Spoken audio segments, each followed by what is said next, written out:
Bueno, muchas gracias por seguir aquí después del café. Volvemos otra vez a la mesa, al atril. Me gustaría presentarme. Mi nombre es Estefanía Jiménez, soy profesora del Departamento de Comunicación Audiovisual de la UPV-HU. Colaboro en algunas ocasiones con Ateleus, de manera que me encanta que en esta ocasión también hayan contado conmigo en un acto que me parece que tiene bastante nivel. Ya hemos escuchado muchas ideas interesantes en la primera parte. Les voy a pedir que hagan el ejercicio. Ay, no he agradecido todavía a ITV también la deferencia que han tenido, ¿no?, de prestar esta estupenda sede para estos momentos de discusión. Gracias también entonces para ITV y sobre todo a todos ustedes por haber venido por aquí. Y les voy a pedir, como decía, un ejercicio de cambio de foco. Hasta ahora hemos estado hablando de las nuevas tecnologías. Vamos a intentar pasar a la televisión, que, si me permiten, sigue siendo el medio rey. Respecto a las nuevas tecnologías siempre se produce un discurso, yo diría que ambivalente. Se ha visto en las intervenciones anteriores como en todo momento se recuerda la potencialidad didáctica que tienen las nuevas tecnologías, pese a los riesgos, pese a las cosas no tan positivas que estén asociadas a ellas. Respecto a la televisión, como estamos más acostumbrados, como nadie nos va a poder decir que somos inmigrantes digitales a la televisión, parece que el discurso no siempre es tan ambivalente y siempre hay como más reticencias a la hora de conducir, pues, la potencialidad didáctica o las responsabilidades asociadas al uso y consumo de televisión. Esta segunda mesa se llama el papel del espectador consumidor en la era del todo a la carta. Y tenemos 4 invitados, yo creo que de lujo, porque entre los 4 componen un plantel, yo creo que bastante completo con respecto a lo que supone la producción, el análisis y la, no sé si regulación, pero sí por lo menos el tener un punto de vista más o menos crítico con respecto a lo que nos ofrece a día de hoy la televisión. Como no quiero dejar de lado la relación que existe entre la televisión y el consumo online de televisión, permítame que comience con unas cuantas cifras. Según el último estudio que tiene publicado y que realizó trabajo de campo del año pasado la IMC, analizando pues cuál es la relación entre consumo de televisión convencional y consumo de televisión online, el 18% de los internautas accedió en un mismo día a la televisión tradicional, y permítame que ponga tradicional con todas las comillas del mundo, y lo hizo también a través de Internet. Más de 2/3 de los entrevistados, de quienes veían estos dos tipos de televisión, porque es evidente que el consumo de televisión, más allá de estar delante del sofá y punto, como se ha hecho toda la vida, declaraban no haber reducido su tiempo de consumo tradicional, de modo que la televisión convencional se sigue viendo y mucho. 240 minutos por persona y día delante de la tele. Ustedes dirán, bueno, yo más, yo menos, es la media. Casi el 60% de los encuestados reconoce que nunca ha visto la televisión online. Es decir, hay un 40% de los entrevistados que de un modo habitual ven la televisión online y que de hecho la han introducido, las evidencias en nuestro propio entorno, más allá de datos, sino de las evidencias de consumo, de lo que vemos a nuestro alrededor, de las conversaciones que nos llegan, nos dicen que cada vez es más habitual el streaming, el recuperar los contenidos que nos han gustado, que no hemos podido ver en un momento. Y el consumo online, sobre todo a través del portátil, es como se produce. Les recuerdo que esta entrevista o esta encuesta se hizo el año pasado. Desde entonces es evidente que la penetración de los tablets, de los smartphones y de aquellas herramientas que nos producen o que nos permiten ver también la televisión sin tener que recurrir al portátil, que parece que ya lo estamos dejando como asumido, ha aumentado. El año pasado el 10% de los espectadores accedieron a la televisión a través del teléfono móvil. Estoy segura de que si esta misma pregunta se planteara a día de hoy, esa proporción seguro que ha ido aumentando. Internet no es el medio de los jóvenes, o solamente de los jóvenes, o solamente de los adolescentes. Internet tiene una presencia del 71% entre la población de 14 a 19 años, pero en capas un poco más superiores de edad, 25 a 34 años, el 64% de la población dijo que había naturalizado su consumo de Internet. De modo que quizá también conviene romper un poco esa tendencia, ¿no?, de los digitales, los nativos, en fin, Internet lo consumimos todos y lo consumimos para muchas cosas, entre otras para ver la televisión. Han cambiado muchas cosas respecto al consumo televisivo, a las formas de enfrentarnos a esa oferta que cada vez es más variada, y pienso que nuestros 4 invitados pueden tener puntos de vista diferentes e interesantes al respecto. Voy a ceder la palabra a César Coca, adjunto a la dirección de Correo y profesor de periodismo en la UPV-HU, que va a dar su punto de vista respecto al momento actual que se ha producido en el consumo televisivo, considerando que ha habido un cambio de eje en la producción de contenidos. Cada vez es más habitual ver en la televisión convencional espacios producidos por los propios ciudadanos, ya sean vídeos de YouTube amplificados en los servicios informativos o bromas, chanzas, chistes o creaciones por parte de los propios espectadores, invirtiendo esa división ante la pantalla y detrás de la pantalla tan convencional. Y también nos va a hablar sobre las implicaciones de poder consumir un producto televisivo saltando la dictadura de la programación. Adelante, César.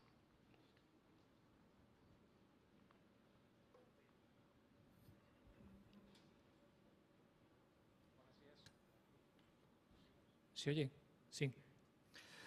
Buenos días. Bueno, lo primero de todo, muchas gracias a los organizadores por darme la oportunidad de estar aquí y contarles algunas reflexiones de un espectador de televisión y profesor de periodismo, pero no exactamente de comunicación audiovisual. O sea que no sé si no va a ser una visión un poco desde fuera y un poco centrada más en la comunicación quizá que en la televisión. Pero bueno. Hoy es 17 de noviembre y hace casi 30 años, exactamente. César, quizá podrías utilizar el atril y así, ¿sí? Y así vas a estar más cómodo. Mientras César se coloca, voy a compartir con ustedes 2 reflexiones respecto a la televisión e Internet. Antes ha aparecido la idea de la concejal de Los Llévenes, hablando del sexting, etcétera, y de los riesgos que puede entrañar eso. Estoy convencida de que la mayor parte de ustedes recibió esa noticia o análisis de la misma a través de los informativos de televisión. Estoy convencida. Y estoy convencida también de que, al igual que antes nuestro compañero Francisco Ruiz mencionaba que los chicos y chicas están pasando de Twenty al Twitter porque ahí están los famosos, estoy convencida de que los chavales están pasando a Twitter no solo porque están los famosos, sino porque en la televisión todos los días se habla de Twitter. Dicho eso, César. Decía que hace casi 30 años, exactamente el sábado 22 de enero de 1983, un visionario nos adelantó lo que iba a suceder. Un escritor visionario que no era un Julio Verne moderno, sino un escritor que todos ustedes conocen y que desde luego creo que ninguno hubiésemos apostado a que era un visionario, porque es Manuel Vicent. Hace 30 años, Manuel Vicent, en una serie de artículos que publicaba en El País titulada Crónicas Urbanas, publicó uno titulado Antena Colectiva. El artículo es muy largo, no se lo voy a leer, pero les voy a contar lo que pasaba. Sitúense, calle Velázquez de Madrid, inmueble de lujo, ocupado por familias de posibles, un ingeniero, un alto cargo de la Administración, un general de división, un miembro del Consejo de Estado, todos ellos muy católicos, muy conservadores. Sábado por la tarde-noche se retiran a su casa después de haber acudido a algún acto social, pone la televisión, están viendo el partido de fútbol y de pronto hay una especie de interferencia en la televisión. Todos creen que la cadena se ha cambiado y de pronto dicen ¿qué hace el vecino del tercero que está haciendo vestido de esa manera tan rara? Si no está en ninguna tertulia, esto no es La Clave, no es nada, ¿no? Y de pronto dicen, y sobre todo cuando se abre el plano, ¿qué hacen calzoncillos? Y más adelante dicen, ¿y qué hace su señora también en ropa interior? Bueno, ¿qué es lo que había sucedido? Lo que había sucedido es que por un problema de conexión existía en el portal aquello que en aquella época se llamaba vídeo comunitario, que desapareció rápidamente por razones legales, un matrimonio, el matrimonio del tercero, una pareja de 50 años, que tenía por costumbre grabarse con una cámara doméstica de televisión en sus momentos íntimos, habían decidido poner en el vídeo su propia grabación y esa grabación la estaba viendo toda la comunidad de vecinos. Con mucho éxito, por cierto, porque rápidamente se fueron avisando unos a otros y pasaron a verlo. El éxito fue tan grande que al día siguiente, domingo, por cierto, todos coinciden en el portal, buenos días, ¿qué tal? ¿Qué tal su hijo? Ya ve, terminando posiciones para juez. En cuanto llegaron las 9 de la noche, todos se retiraron a su casa para ver la segunda parte de la serie. Y efectivamente vieron la segunda parte de la serie con enorme éxito. A que todo esto le suena a la concejal de Los Llévenes y a otras tantas historias. Es decir, lo que Manuel Vicent nos contó es que podía llegar un momento en el que el programa de televisión más visto o visto con más morbo, más apreciado y más comentado, no era un programa de la primera o de la segunda, o del VHF o el UHF, como se decía antes, o de las autonómicas, o de Telecinco, sino era una producción casera, no necesariamente pensada para ser emitida, o quizás sí, quién lo sabe. Y esto es exactamente lo que está sucediendo. Buena parte del consumo de imágenes que se hace en este momento en la red no procede de la programación, de los programas, de las series, de los informativos, de las cadenas convencionales de televisión, sino que procede de lo que cualquiera, en pie de igualdad con los profesionales, en pie de igualdad porque lo coloca en la red de la misma manera, lo que cualquiera puede producir, bueno, malo o muy malo, normalmente más bien lo último en cuanto a calidad. Pero lo cierto es que eso compite con los informativos de TV, con los informativos de televisión española, compite con las series, con los concursos o con los debates. Román Gubert ha contado alguna vez que en Internet, que es donde todo esto se encuentra, porque claro, el particular no emite a través de la TDT ni emite a través de la vieja televisión convencional. En Internet, dice Román Gubert, están las joyas de la marquesa, porque de vez en cuando a la marquesa, que ya está mayor, se le va alguna joya sin darse cuenta, mezcladas con toda la basura doméstica de toda la vecindad. El problema es que hay que discernir cuáles son las joyas y cuál es la basura. Y hay determinados públicos que tienen, porque no están formados, porque son muy jóvenes, porque no tienen experiencia, se comentaba hace un rato, tienen algunas dificultades para discernir. Y por eso el papel de la educación es un asunto fundamental. Pero es que además creo yo que hay otra cuestión, otro problema añadido que no me parece menor, y es que muchas de estas cosas que vemos a través de YouTube, porque alguien nos avisa, porque alguien lo cuelga en Twitter y avisa de que está esto, porque corre de boca en boca, como siempre ha pasado con todo, termina apareciendo en los medios convencionales como si fuera una noticia. Podemos discutir mucho, seguramente no es el momento de si eso tiene que llegar a ser noticia en todos los casos o no, en muchos casos o en ningún caso o no, pero seguramente no es el momento. Lo que sucede es que entre esas cosas que terminan apareciendo en los medios convencionales, con frecuencia por un problema del filtro, resulta que no son ciertas, que son los famosos fakes y se cuelan como si fueran noticias reales. No es la primera vez. No solamente pasa en la televisión, en las imágenes, pasa también en las noticias. Todos ustedes saben que hay personajes famosos a los que en Twitter se ha matado en distintas ocasiones. Y alguno de ellos se ha llegado, incluso estoy pensando en un conocido periodista nacido aquí muy cerca de donde estamos, se ha llegado a llamar a su familia para darle el pésame, cuando estaba vivo, coleando y partido de la risa de lo que había sucedido. Es decir, estamos ante una situación nueva, peculiar, en la que los consumidores de televisión son al mismo tiempo productores de imágenes que pueden terminar en la televisión o en algo parecido a la misma a través de canales particulares de YouTube y de otros canales, y que de alguna manera compite también, por cuanto eso podemos verlo cuando queremos y no necesariamente a las 9:03 de la noche, que es cuando está anunciado, compite también con la producción televisiva que se emite fuera de la programación convencional. Primero se emite en la programación convencional, pero luego se emite fuera o se coloca fuera, que es eso de la televisión a la carta, ¿no? No es lo mismo, evidentemente, la televisión a la carta tiene unas condiciones de producción, unos estándares de producción, que tiene su programación habitual y que no tiene esta producción aficionada. Pero en cualquier caso me parece que no es lo mismo ver un programa de televisión o un informativo cuando se emite que verlo unas horas más tarde. No es lo mismo. Hay condicionantes que intervienen para cambiar la percepción de eso. De la misma manera que no es lo mismo ver una película en el cine que verla en la televisión o incluso en una proyección de DVD. Me parece que los productos televisivos, desde el momento en que se emiten, empiezan a acercarse a su fecha de caducidad y a veces directamente se desvirtúan. Yo no sé si ustedes recuerdan que hace unos cuantos años, en los viejos talgos, aquellos que iban a Madrid y a Barcelona, yo creo que el talgo salía a las 4, una cosa así de Bilbao, yo recuerdo haberme subido al talgo y que nada más arrancar el tren, en las pantallas que llevaban los coches, lo primero que hacían era poner el telediario de las 3, grabado en una cinta de vídeo, lo ponían. Con frecuencia, el que se subía a las 4 no había tenido tiempo de ver el telediario y, sin embargo, qué sensación de viejo tenía aquello. Y uno estaba viendo con 1 hora de retraso el informativo. Tenía una sensación de vejez absoluta. Es como esa gente que no puedo ver el partido de fútbol porque es a las 7 y trabajo, me lo veo a las 11 de la noche cuando llego a casa. Es una de las cosas más absurdas que hay. Con la programación de ficción pasa un poco algo de lo mismo, porque la programación de televisión y el consumo de televisión, aunque sea una cosa completamente individual, cada vez más, porque estamos en un ratio de televisores por hogar que está, creo, no sé, no tengo el dato, pero creo que está a punto de superar el número de personas. Es decir, ya hay más televisores que personas en una buena parte de los hogares, y si añadimos los ordenadores que permiten ver la televisión, es fijo que estamos ya en más pantallas que personas.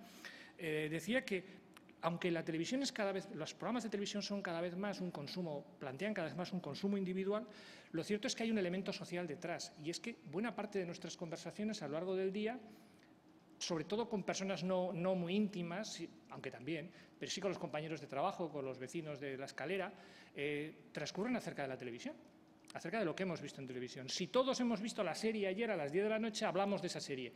Si no la hemos visto porque la tengo previsto verla hoy a las 5 de la tarde y mis vecinos de tertulia se ponen a hablar de ella, están desvirtuándome completamente el producto. Y claro, no les voy a decir, no, oye, no habléis de eso, que yo la voy a ver esta tarde.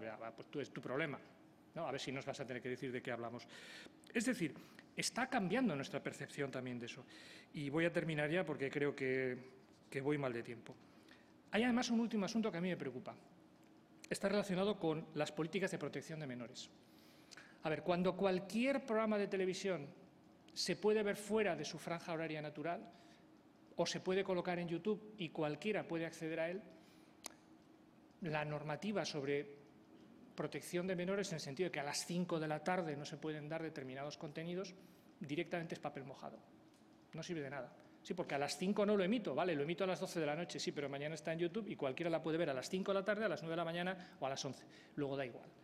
Y eso me parece un asunto importante, porque no olvidemos, y vuelvo al inicio, no olvidemos que determinados contenidos inadecuados, malos de producción, pero muy morbosos, o de otras características, en la sociedad en la que vivimos, pueden terminar por tener, como en el cuento de Vicent, más éxito que la programación individual, porque el morbo es algo que tenemos todos, reconozcamos o no, que nos atrae a todos, lo reconozcamos o no, y que, es verdad, en algunos casos más y en otros menos, la gente termina por consumir. Les dejo solamente estos apuntes, supongo que luego vamos a tener ocasión de hablar sobre ello. Muchas gracias por su atención. Gracias, Koldo. Gracias, César. Mientras Itxaso Atutxa, que es socia de la productora 3, se dirige hacia el atril y bueno, pues va preparando lo que va a ser su intervención, qué curioso esto del aceite social que supone la televisión. Hace un par de semanas, preguntando a chicas en un instituto de 16, 17 años, cuál había sido la última conversación que habían tenido sobre televisión en el colegio, todas me dijeron que había sido esa misma mañana. Sobre distintos programas, Pulsera Rojas, que era el último capítulo, Goenkale, que también tiene bastante predicamento entre los jóvenes, sobre todo en Guipúzcoa. Todas decían que su última conversación sobre televisión había sido esa misma mañana. Qué curioso, ¿verdad? Si eso ocurre entre los adolescentes, pues algo parecido pasa con el resto de la población. Itxaso Atutxa es socia de la productora 3, que es una de las productoras con más solera, más potentes de Euskadi, y ha estado detrás de espacios míticos de TV, de la casa que nos acoge hoy, tanto en ficción como en programas infantiles, programas musicales. De Coma ha salido Esta es mi gente, que luego pasó a Antena 3, convertido en el diario de Patricia. El coro de la cárcel, que se emitió en Televisión Española, una de las joyas de su corona. Y bueno, ella nos va a hablar sobre la visión que tiene, sobre el modo en que las productoras tienen que hacerse eco o hacerse cargo del entorno de consumo actual y de cómo gestionan la supuesta demanda del público y también de las empresas para las que trabajan, que son las televisiones. Sobre Adaitza. Gracias. Egunon, eskerrik asko eta eskerrik asko antolatzaileei gonbideagaitik. Bueno, hoy además para mí ha sido una experiencia estupenda la primera parte porque la estaba escuchando como productora, que es como hoy vengo invitada aquí, pero también como madre, porque he visto que ha sido muy transversal todo esto en ese sentido. Y al final, cuando trabajamos, cada uno desde su perspectiva también se acuerda que lo está haciendo para un público en general, porque tiene una empresa, porque tiene un cliente final, pero hay cosas en nuestra vida que nos marcan y esa también ha sido, por eso muchas de las reflexiones de la mañana, la verdad es que me han servido de muchísimo. Sobre lo nuestro, que es la tele, y esto es como los equipos de fútbol, la tele es de todos. Todos sabemos a quién tiene que alinear esta noche Bielsa, y además casi mejor que él, y a quienes producimos televisión también nos pasa que todos y todas en nuestra casa Nuestros maridos, hijos, madres, hermanas y demás amigos saben lo que tenías que haber emitido, cómo tenía que haber sido el final de tu programa y además te has confundido con 4 de los 5 invitados. Esto en realidad también es bueno porque nosotros tenemos muchos inputs muy directos, aparte de los estudios que se pueden hacer cualitativos o de las audiencias cada mañana que son nuestro desayuno, nuestro acompañamiento al café. Por lo tanto, en nuestro trabajo lo que sí tenemos es la percepción de realidades muy variadas, muy a mano, que también es bueno. Y por eso también llevábamos muchos años, y aquí hay gente que desde diferentes ámbitos también lo ha seguido, sobre todo las empresas, quienes tenemos que vender un producto a un emisor, hablando de que se veía y era clarísimo porque a nosotros nos estaba pasando como consumidores y en nuestro entorno ya estaba pasando que se cambiaban las formas de ver la tele. Estoy hablando de hace 7, 8 años por lo menos, no sé si 10, pero sí 7, 8 años. Y hablábamos de que se cambia la forma de ver la tele, de consumir el producto de televisión y esto implicaba además que a las grandes cadenas se les planteaba también el problema de cómo se mantenían esas programaciones o cómo se configuraban las nuevas parrillas. Y, por ende, nos llegaban las propuestas a nosotros también mucho más difuminadas. Nosotros hace años llegábamos a una televisión y necesitaban un programa de 5 a 7 para este público, con estas características. Entonces, los targets eran muy conocidos y, sobre todo, el consumo se hacía de una forma muy concreta y muy particular, con lo cual también era más fácil poder proponer producto. Eso se ha ido variando muchísimo. Y, en cambio, también ha ido aumentando el consumo de televisión. Y esto, en los últimos años, además, se ha incrementado bastante con la crisis. Al final, la tele es un ocio gratuito y, pese a que también está aumentando la forma de consumo de audiovisual en general en las redes, y lo estamos haciendo todos además, la tele tradicional, la que vemos en nuestro sofá o mientras estamos en la cocina, sigue aumentando su consumo. Yo, el último de memoria, bueno, tú acabas de dar uno, pero el dato de febrero, que suele ser el mes gordo de la audiencia, de este año, ya ha sido como de 270 y tantos minutos. El de octubre ha sido récord histórico, con lo cual el próximo febrero, prepararos para una cifra que nos puede parecer escandalosa. Dices, ¿cómo puede haber gente que tiene tanto tiempo para poder ver la televisión? Pero además no ha decrecido esa y hay que sumarle, que es la otra gran medición que nos hace falta, yo creo, y que necesitamos como profesionales, cuánto tiempo pasa la gente viendo otro tipo de productos audiovisuales en la red, a los que se accede además, y enlazando con lo que ha sido la primera parte de esta jornada, desde incluso las redes sociales. Por ejemplo, cuando entramos en Facebook o en nuestro Twitter, bastantes veces al día, vemos links de contenido audiovisual y no siempre son tan cortitos, no estamos hablando solo de pequeños vídeos de minuto y pico, de 5, de 7, hasta de 10 minutos, que, permitirme la expresión, nos los tragamos. Y además, nuestro acceso incluso a la información de que existen la estamos recibiendo a través de las redes sociales. Digo todo esto solo para situarles en el entorno de la dificultad con la que trabajamos, y yo aquí uno las productoras con las propias televisiones, porque creo que tenemos que trabajar conjuntamente a la hora de plantear cuál es el producto en cada momento. Y lo que también estamos viendo en este momento es que, teniendo en cuenta la situación económica de las cadenas, donde las caídas de publicidad se están haciendo públicas cada semana, son estrepitosas y además a corto van a seguir siendo tan duras o más. El incremento de minutos que consumimos televisión va aumentando, pero otro tipo de producto audiovisual que no es el que habitualmente hacemos las empresas que ya estamos más o menos situadas, con todos nuestros problemas actualmente, los otros que están produciendo, no solamente para esa noticia de YouTube que se incluye en el informativo, sino pequeños programitas que ya están haciendo los amigos de nuestros hijos e hijas y los terminan colgando en la red y se terminan viendo, y se graban 50 horas en un local y se termina viendo. Eso es consumo, lo que no tiene es un retorno económico, y lo que los demás sí necesitamos es un retorno económico para nuestra actividad. Con lo cual, yo ahí diferenciaría, por una parte, de los que profesionalmente nos dedicamos a esto. Tenemos una empresa, damos un servicio con unos estándares de calidad a todos los niveles para las grandes cadenas, y, por otra parte, aquellos que van creando audiovisual que está en la red, que está abierto a todo el mundo que es tan audiovisual como lo que nosotros podamos hacer y que se consume. Y que no solo lo consumen los más jóvenes ni solamente los adolescentes, los consumimos también los que vamos teniendo ya cierta edad. Ahí siempre se nos crea la duda a nosotros como empresas del tema de la calidad, del margen y el estándar de calidad que hay que ofrecer, el del control sobre el contenido, que ese ya es mucho más amplio y hay muchos más agentes que tienen que ir teniéndolo en cuenta. Y, por otra parte, y esto igual más adscrito a los informativos sobre todo, lo que de verdad eso no es periodístico, porque una cosa es que desde un informativo o desde un programa incluso, porque yo creo que otra de las cosas que sí está teniendo mucho auge, yo me alegro además porque también soy consumidora de ese tipo de programas, son los del infoentretenimiento, que creo que además actualmente con la situación tan convulsa que socialmente estamos viviendo, va aumentando mucho la audiencia de ese tipo de programas. En Euskal Telebista, por ejemplo, está pasando que todo lo que tiene información, tiene contertulios con diferentes opiniones.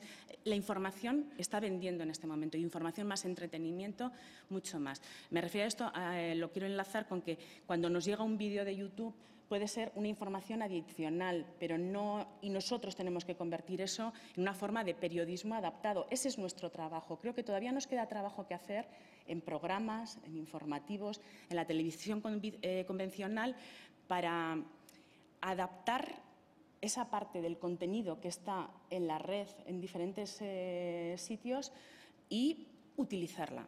Y, por otra parte, ser conscientes de que todo lo que nosotros hacemos, el ejemplo de César antes con el informativo valía, todo lo que hacemos está en la red al de 2 minutos, pero porque además en nuestro caso, por ejemplo, son las propias televisiones las que, viendo el consumo de audiovisual que hay de pequeñas producciones en Internet, lo que están haciendo es potenciar al máximo el consumo de su propio producto desde sus websites. Las webs de las cadenas en este momento, además webs muy desarrolladas, que están invirtiendo muchísimo dinero en eso, son un lujo en este momento, de verdad, con accesos cada vez más fáciles. Eso sí, todo está allí 24 horas al día. Eso ya es más tema de Carmen, pero el acceso que a la mañana hablábamos y ese control de acceso, que en la tele además suele ser tan criticado algunas veces, creo que va más en el sentido que a la mañana comentabais algunos, de la responsabilidad sobre lo que vemos de cada uno de los televidentes. Yo a veces, y lo he dicho en público, he sido muy crítica con todos los controles que se nos intentan imponer en la televisión y a las productoras que trabajamos para la televisión, porque siempre me gustaría trabajar, por lo menos en teoría, con más libertad, aunque luego como ciudadana y como madre creo firmemente también en algunos sistemas de control que además nos demos entre todos, que podamos controlarlos entre todos y entonces sean aceptados. Pero lo que sí creo es que tenemos que trabajar en educación sobre cómo se ve la tele, y no solamente con respecto a nuestros jóvenes. Todos nos escandalizamos de algunas de las emisiones que vemos. Quiero daros un dato de ayer y un dato referido a Euskadi. Si salimos de aquí, o cuando salgáis de aquí, podéis hacer el ejercicio de preguntar en vuestro entorno cuánta gente vio ayer Sálvame Deluxe. Os adelanto también que yo, por ejemplo, nunca utilizo el término telebasura, o sea que no lo estoy haciendo con ninguna doble intención. Pero es un programa muy concreto que en Euskadi suele tener muy buena audiencia. Bien, ayer, en el conjunto del Estado español, Sálvame Deluxe, mientras los hermanos Matamoros se llamaban absolutamente de todo y el padre de Mónica Pont puso a parir a su hija, tuvo un 17,7%. En la Comunidad Autónoma del País Vasco, que es la que se mide, tuvo un 25,8%. Quiero decir que los adultos que estaban viendo eso, o algunos jóvenes también, lo podríamos ver, son los que tienen ese concepto de la tele que quieren ver. Otra cosa es la tele que se emite y entonces esa es otra discusión. Y somos quienes vimos o no allá a la noche esa tele, los que luego estamos hablando sobre la tele que queremos, cuando también hay mucha más oferta, y la tele que queremos que vean nuestros hijos e hijas. Puede parecer una frivolidad el dato, pero a mí algunas veces los datos de lo que vemos en cada una de las comunidades en las que vivimos, creo que también nos tienen que hacer reflexionar sobre qué les pedimos luego a los emisores, y hoy que estamos en esta casa, a las televisiones y sobre todo a las televisiones públicas para aquellos que creamos en la televisión pública. Quiero de todas formas dejar un punto optimista en este panorama absolutamente negro que está viviendo el audiovisual en toda Europa y en bastantes otros sitios del mundo también, especialmente en Euskadi, gravísimo. pero sobre todo porque la tele es una cosa buena y muchísimo del producto audiovisual que se está haciendo por parte de gente anónima que está en la red es realmente muy interesante y nos hace a las empresas que si queremos de verdad vivir en una era de televisión a la carta, de que cada telespectador y cada consumidor nos montamos de verdad nuestra parrilla, nos obliga a aprender de esos sistemas de producción, a modificarlos y a trabajar en el low cost, que no es lo hago más barato y peor, sino a modifico mis sistemas de producción y me ajusto a lo que es la realidad, porque la realidad de hace 5 años no va a volver nunca más. Pero creo que eso me gustaría que quedara como mensaje positivo dentro de lo negro que está el panorama y sobre todo de mensaje positivo en cuanto a que la tele puede ofrecernos y el audiovisual en general muchas cosas buenas a aportar a otros agentes de la sociedad, que creo que es nuestro valor añadido. Eskerrik asko. Eskerrik asko, Itxaso. Mientras nuestro próximo invitado, que es Koldo Unamuel, el director de marketing de Euskaltel, va poniéndose delante del atril y prepara su intervención, yo voy a rescatar 2 ideas de las que ha mencionado Itxaso. Respecto a las televisiones, a las páginas web más visitadas. YouTube es abrumadoramente la página de Internet que más se visita, las evidencias nos lo indican. Marca El País ya son la segunda, tercera y cuarta página web más visitada a nivel estatal, pero inmediatamente después está Antena 3 Televisión, La Sexta y radiotelevisiónespañola.es. Es decir, cuando se entra en Internet, se entra en muchas ocasiones para consumir o bien información o bien los productos que las televisiones han tenido a bien colocar con muchas facilidades, como ha mencionado Itxaso previamente. La segunda idea es la de la gratuidad de la televisión y eso nos sirve para enlazar perfectamente con lo que indica Koldo. La televisión es un modo de conseguir entretenimiento muy barato, gratuito en muchas ocasiones, en otras ocasiones de pago. Koldo yo creo que nos va a contar una historia, decías antes, que de éxito y de fracaso, de las 2 cosas a la vez. Bueno, egun on guztioi, eskerrik asko antolatzaileei, Euskaltel gonbidatzeagatik jardunaldi honetara. Efectivamente, la visión que yo puedo trasladar de la visión del operador, quiero compartir con vosotros 2 criterios para entender qué punto de vista diferente puede aportar a esta charla o a esta jornada un operador de televisión. Distribuimos televisión en abierto, televisión de pago, respecto a, por ejemplo, los canales de televisión. En primer lugar, la primera diferencia es que en la televisión de pago el cliente del operador es el espectador. Y en la televisión en abierto, el cliente de la televisión, salvo en las públicas, no es el espectador. La fuente de ingreso no es una cuota del espectador. La fuente de ingreso son terceras empresas. Y aunque obviamente tienes que cuidar tu audiencia y te diriges a ellos, tu interés es garantizar el ingreso de terceras empresas.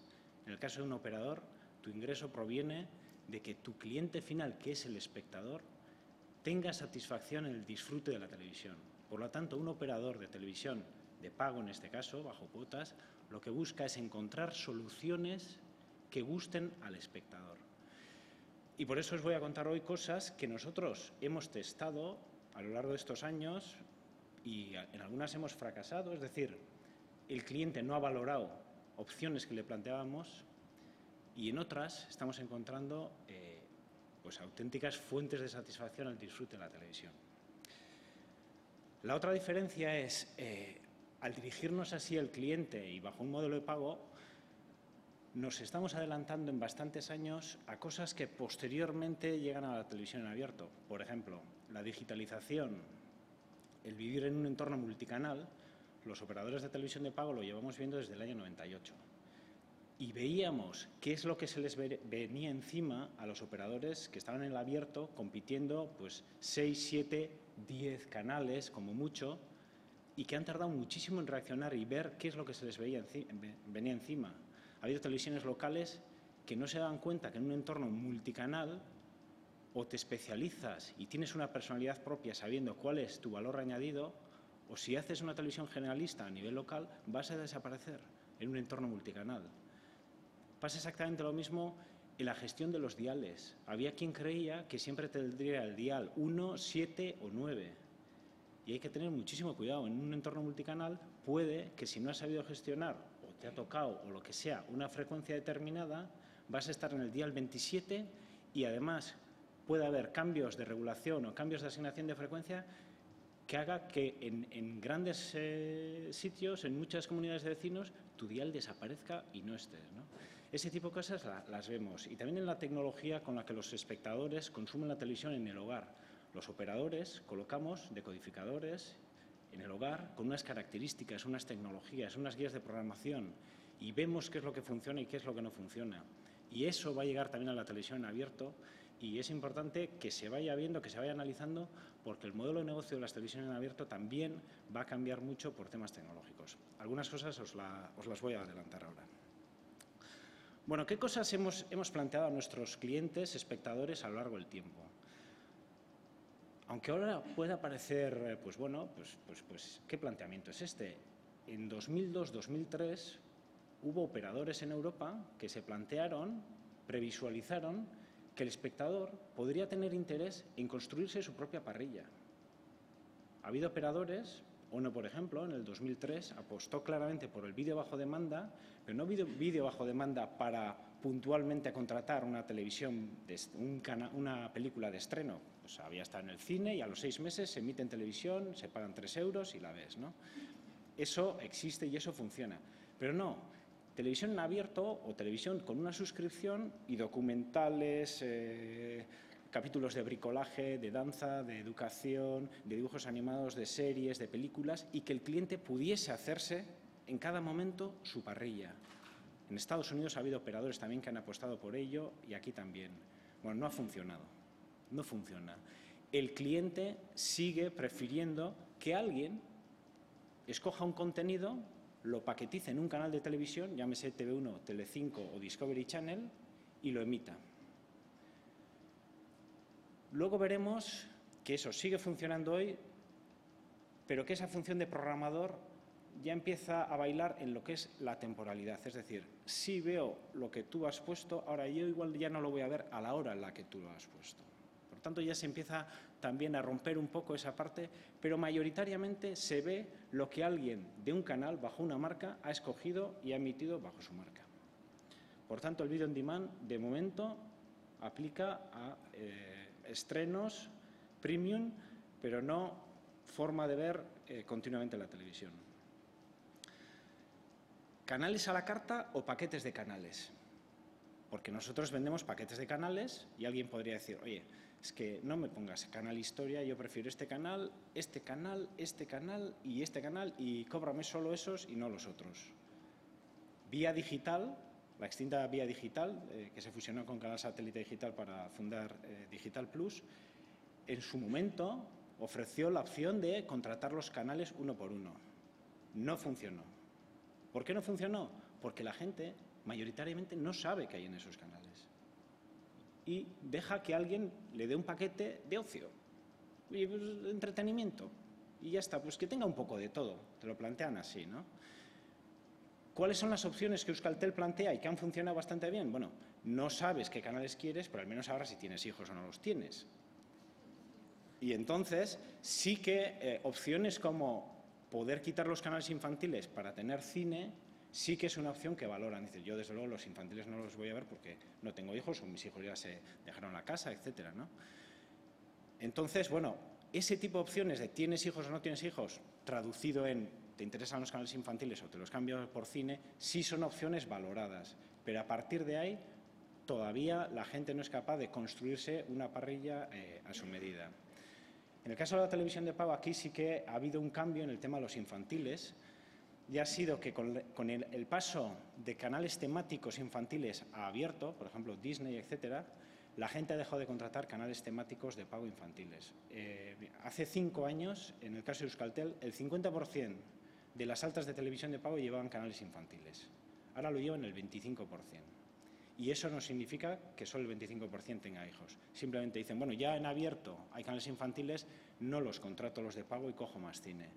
Bueno, hay diferencias entre el abierto y el pago en el tema de los infantiles y de los contenidos infantiles. en la televisión de pago se segmenta mejor por canal. Es decir, si tú tienes un crío que tiene año y medio, puedes ponerle un canal como Baby First, que es un canal sin diálogo, simplemente son sonidos, imágenes, etc. Si tiene entre 2 y 5 años, posiblemente Disney Junior, toda su programación está orientada hacia ese target. Si tiene entre 4 y 7 años, Cartoonito es el canal ideal para ellos. Si tiene 12 años, si es chico, Disney XD es su canal. Si es chica, puede que sea Disney Channel, Nickelodeon, etc. En el abierto, un canal como Disney, desde luego no hay contenido peligroso, no estoy diciendo eso, pero pueden convivir en un momento Mani Manitas, que es un programa para niños de 3, 4 años, con Hannah Montana, que es para preadolescentes de 11, 12 años. ¿Y qué ocurre? Pues como los padres no saben de estas cosas, ponle Disney, que es para los niños, y ponen a un crío de 4 años Hannah Montana, que tampoco es que sea un problemón, pero que podía estar viendo cosas, pues el oso yogi, o no sé si zipizape o qué, ¿no? Pero bueno, entonces hay algunas diferencias. Bueno, Web TV se está poniendo de moda. Se está poniendo de moda. ¿Quién la está poniendo de moda? Los fabricantes de televisores. Ya una vez que has lanzado la alta definición, las no sé cuántas pulgadas, el Full HD, hay que inventar algo nuevo para poder cobrar un poco más, ¿no? Entonces se lanza la Web TV. El concepto es interesante. Es que la gran pantalla del salón también tenga conectividad. Y eso es novedoso. Es novedoso ahora en el mercado generalista. Euskaltel desde el 2004 tiene televisión interactiva. Y os voy a poner una serie de ejemplos de cosas que han funcionado y cosas que no han funcionado. Bueno, en primer lugar deciros, porque saldrá en prensa y sale constantemente, ya se han vendido 15 millones de televisores Web TV. La pantalla del salón es la nueva pantalla del ordenador que va a aglutinar, va a ser la forma de romper la brecha digital para que la gente mayor a través del televisor se conecte a tal y cual. Bueno, posiblemente se hayan vendido esas unidades, no sabemos cuántas se han conectado realmente y de las que se han conectado no sabemos realmente cuántas hacen uso de los servicios que hay detrás de eso. Como operador os puedo dar algunas pistas. La incidencia que más se reitera en las llamadas a nuestro call center es: tengo un problema con el wifi. Es decir, se me ha olvidado el password, tengo que dar de alta esta tablet en mi red wifi de casa y no me lo sé. Apenas hay ninguna relativa a televisores conectados a wifi. Y cuando las hay es primera conexión y luego apenas hay que he perdido la conexión wifi de mi televisor Web TV, que significaría estoy haciendo uso de los servicios y he perdido la conectividad. Apenas hay ninguna. Sospecha nuestra que no funciona. Bien, ¿qué experiencias tuvimos nosotros con nuestra propia televisión interactiva que nos puede dar pistas de por qué cosas pueden funcionar y qué cosas funcionarán? Y yo no digo que no vayan a funcionar, ¿eh? Digo que de momento hay muy poca incidencia en este tema. Euskaltel desde el 2004 pues incluyó foros de fútbol gestionados por Diario Vasco y el Correo Digital del Grupo Vocento, las ediciones digitales de estos medios, de Deia también, y se veían en el televisor. Es decir, lo mismo que se veían en la web, con el mando a distancia podías navegar. Tenían poco uso. No era algo que el cliente pasase de ver un canal de televisión a verlo como servicio interactivo, muy poco. Lo mismo, ahora mismo tenemos el servicio de meteorología de Euskalmet. Los juegos más. Y notábamos que los juegos se disparaban cuando grandes cadenas pasaban a publicidad. La gente arrancaba los juegos y echaba un 3 en raya o un sudoku o algo durante 5 minutos. Había una pequeña ventana donde se mantenía el vídeo, sabían cuándo volvía el programa y salían. Cosas que sí han funcionado o, bueno, tienen cierta potencialidad. Cuando vinculas el servicio interactivo con la emisión del contenido audiovisual. Con ETV llevamos colaborando 3 años en lo que es el telemaratón que se hace en Navidades para apoyar alguna causa social. Pues llevamos ya 3 años en los que Euskaltel incorpora un servicio interactivo que hace que en los 60.000 hogares de Euskaltel que tienen decodificador interactivo, cuando se está viendo ETV1 y ETV2, que es un telemaratón de 24 horas, el servicio interactivo invite al cliente, al espectador, a pulsar el botón rojo y a hacer una donación. En estos casos, el cliente puede hacer una donación y como Euskaltel conoce la cuenta corriente de este cliente, el cliente autoriza que Euskaltel, en nombre del cliente, haga una donación. Y también el cliente puede decir, mira, yo no dono, pero que done Euskaltel. Y Euskaltel hace la donación en su nombre.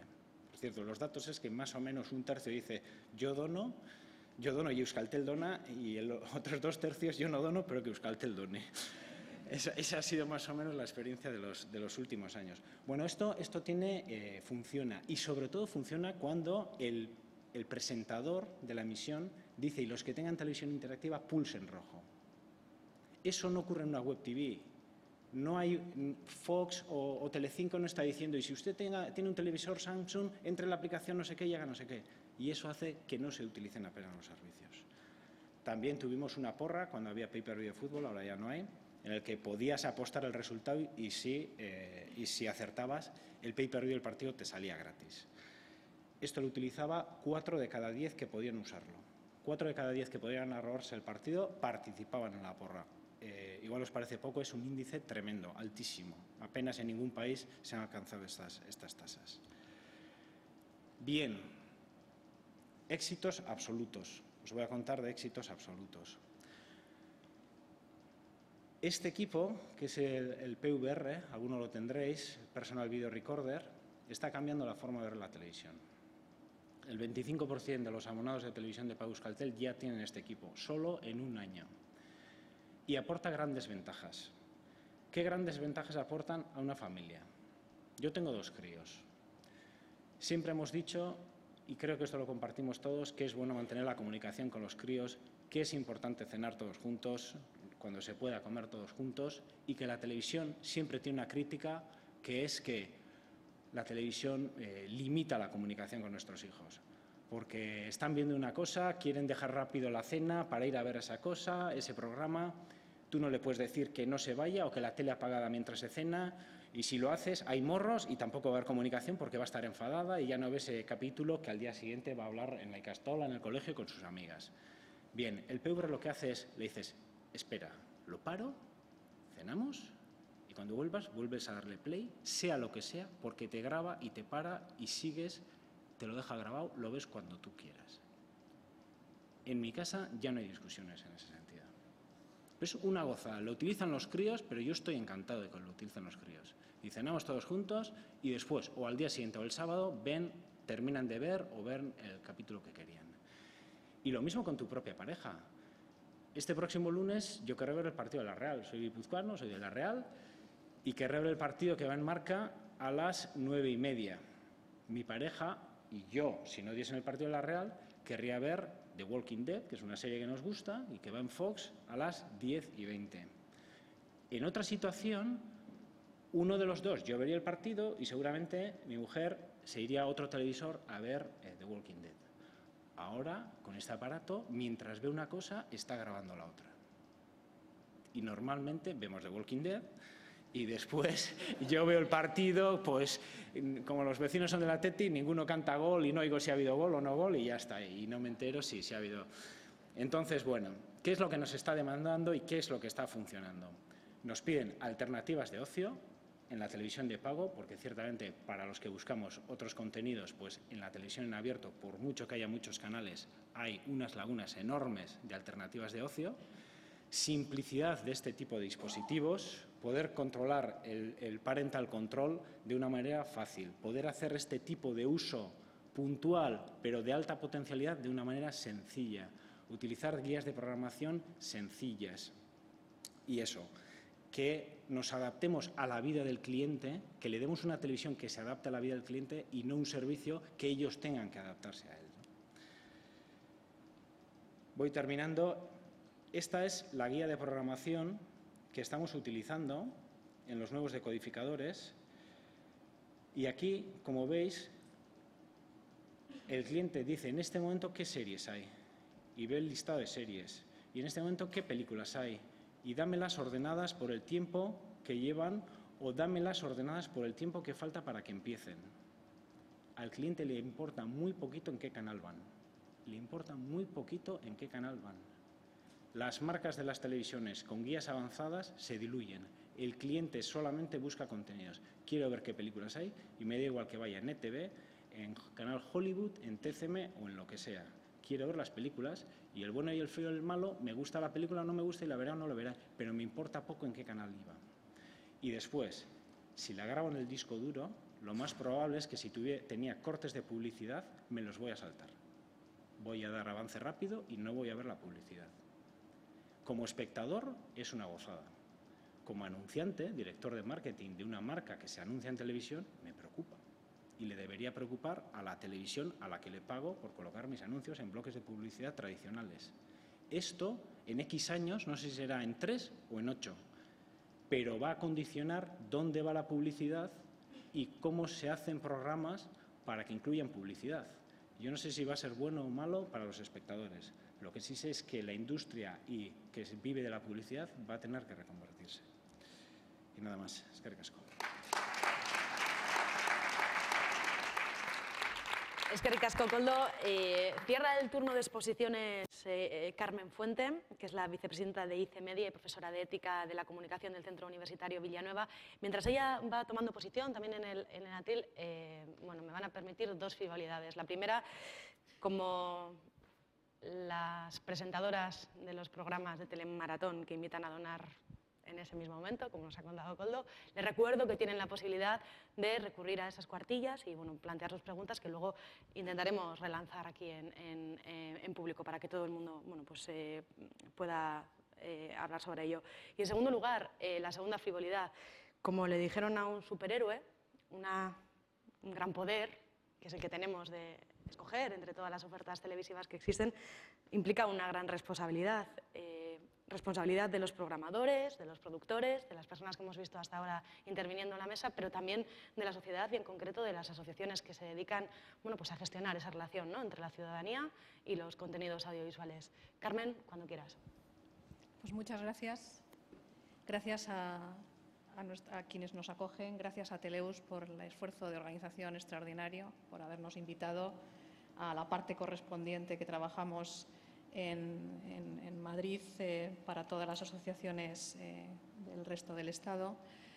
Gracias a los otros participantes, la verdad es que he disfrutado muchísimo, entre otras cosas porque tengo un pasado que no es académico, sino que es más bien profesional. He trabajado en el cable o no fui responsable de contenidos, entonces realmente he vibrado con los ejemplos que has puesto y también he trabajado en la parte de producción de contenidos. Así que, y de hecho, en fin, vengo a representar un poco también lo que es el espíritu de estas asociaciones, que es el de ser capaces de poner en relación a todos los agentes de la cadena de valor de lo que es el ámbito de los contenidos, con la firme convicción de que es mucho más fácil y eficaz llegar a soluciones que vayan por la vía del diálogo que por la vía de cada uno defiende su parcela específica. IC Media es una plataforma, una federación de asociaciones de consumidores y usuarios de los medios que promueve la mejora de la calidad mediante, lo que acabo de decir, un diálogo constructivo.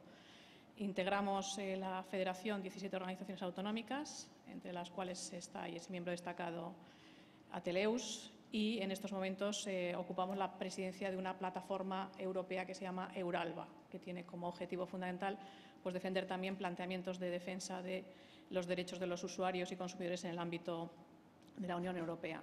Dos grandes objetivos son los que nos animan. Por una parte, promover una regulación que sea protectora de los derechos de consumidores y usuarios, especialmente de los menores. Tenemos un especial interés y foco de atención y actividad puesto en la protección y en la defensa de los menores.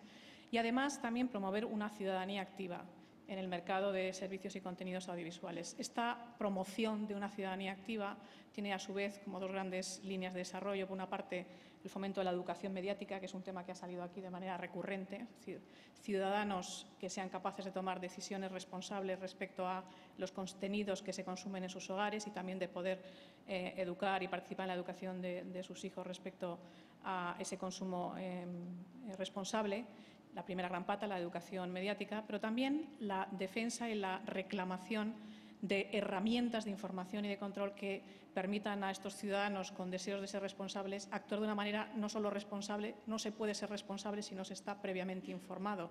De ahí que cuando Koldo ha estado explicando las características de la guía electrónica de programación de Euskaltel, pues claramente me siento emocionada porque ese tipo de desarrollos, parte de ellos tendrían que estar migrando, ya deberían haber migrado a la televisión digital en abierto, cosa que todavía no ha sucedido, entre otras cosas porque la regulación, porque el regulador que debería estar exigiendo que los proveedores de servicios de televisión digital en abierto faciliten determinados contenidos para que los ciudadanos podamos tomar decisiones informadas, no lo están haciendo.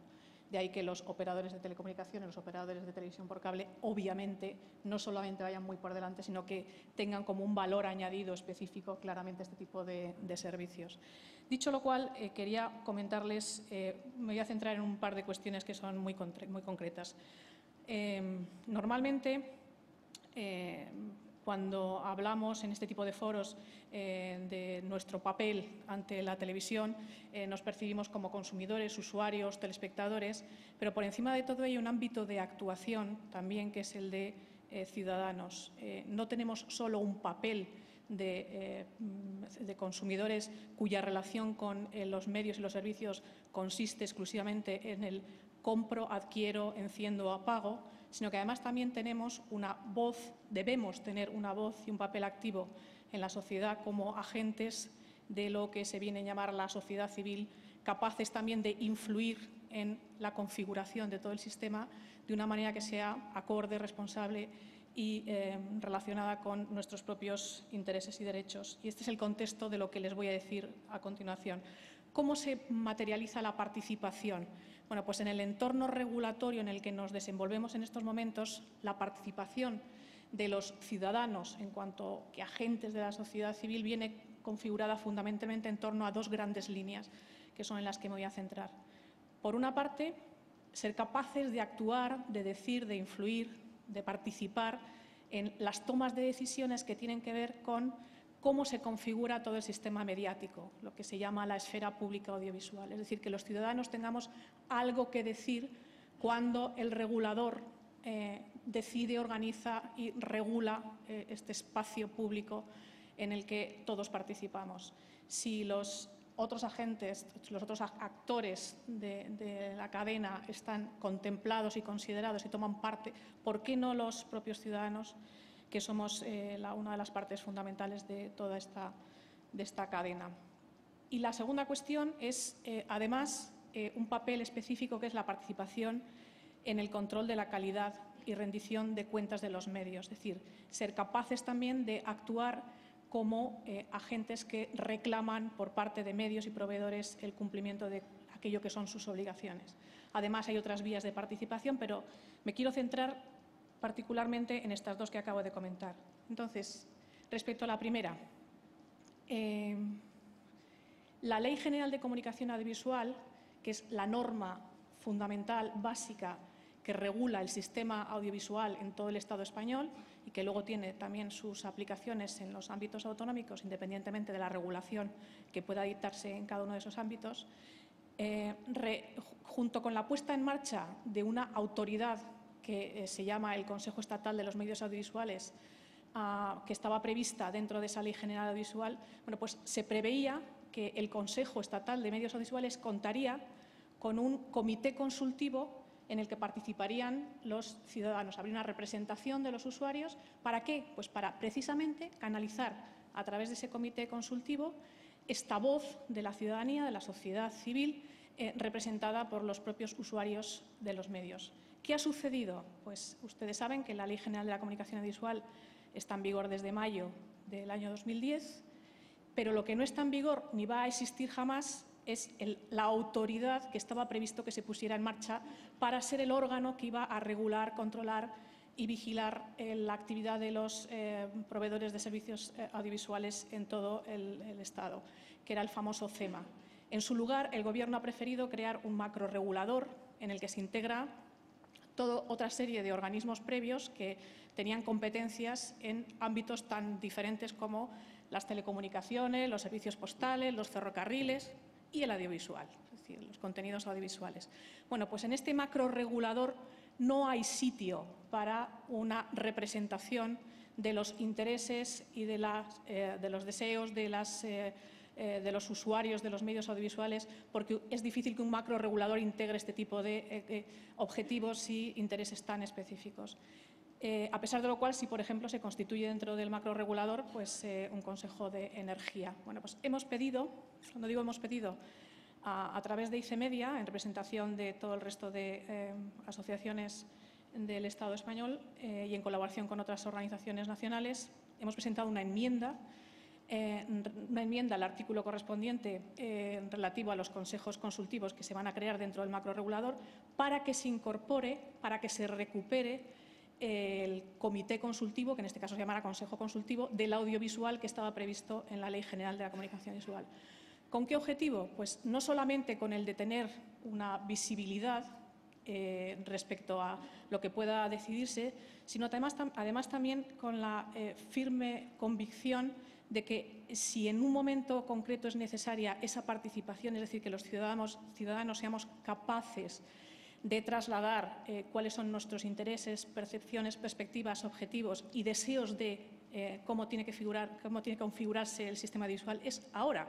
Entre otras cosas, porque como también se ha visto a lo largo de la mañana y muy claramente en las exposiciones de mis anteriores compañeros, el abanico de servicios, la multiplicación de canales, la oferta que cada día es mayor, hace necesario que también los ciudadanos puedan contar con una presencia mucho más activa en un momento en el que hace falta que sus derechos sean también defendidos de una manera más activa. Por lo tanto, pues, estamos pendientes de ver qué pasa con esta enmienda. Eso significa que en estos momentos la ley de creación del macrorregulador, que se llama Comisión Nacional de la Competencia, de los Mercados y de la Competencia, está en fase de discusión y de presentación de enmiendas.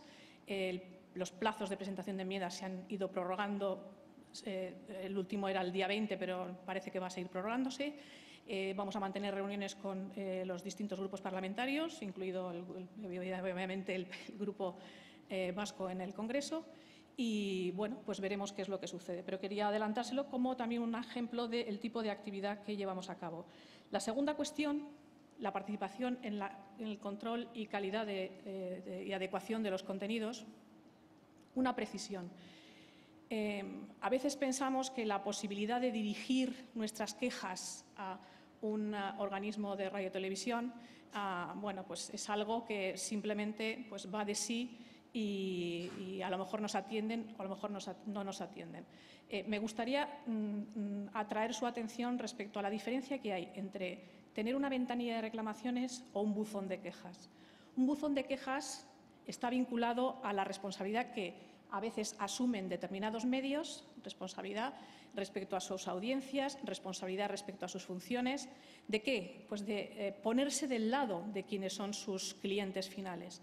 Y los buzones de quejas son una manera que tienen determinadas empresas de asegurar una relación fluida con sus propios clientes, consumidores, oyentes, telespectadores, lo que sean. Es el caso concreto, por ejemplo, pues el buzón de Radio Televisión Española, que lo gestiona la defensora del oyente, del telespectador y del usuario de medios interactivos, que entre enero y junio de 2012 pues, recibió 11.519 comunicaciones, de las cuales aquí pone 7.881 relativas a los toros, porque los toros volvieron a incorporarse a la programación.